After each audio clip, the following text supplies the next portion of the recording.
Welcome sa bago na naman nating episode. For today's video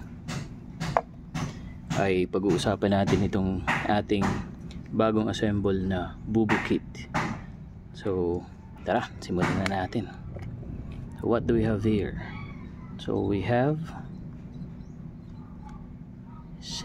a safety pin,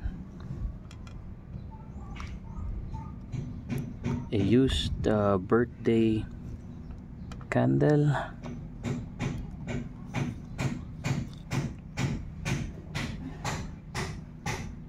ayan, a needle and sinulid.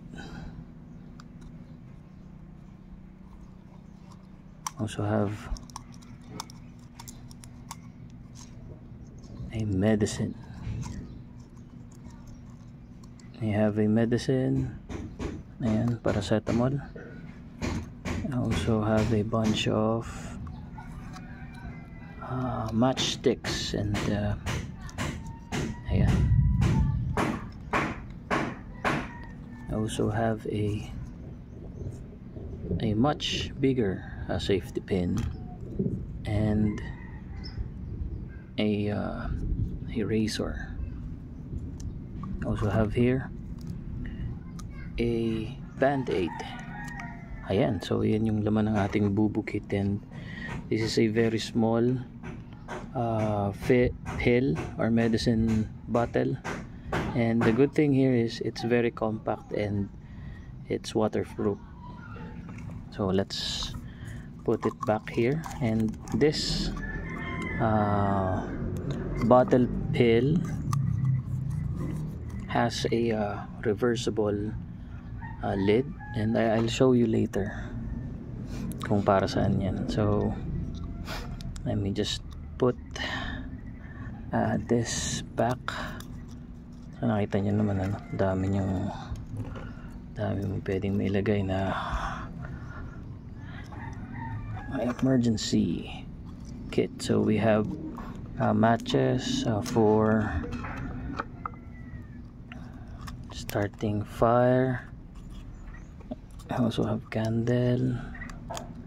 I have safety pin for possible repair, and yung ating sinulid at needle, and this one we also have somehow a medicine. Yes, so yan, let's put it back in here. There you go. So let's try naman to test if this one is a waterproof. Okay, so we have here container with water, and we will dip this. Everything is still dry.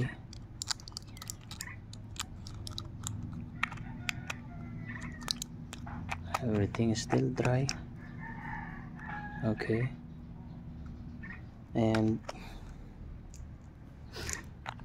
ito, papakita natin yung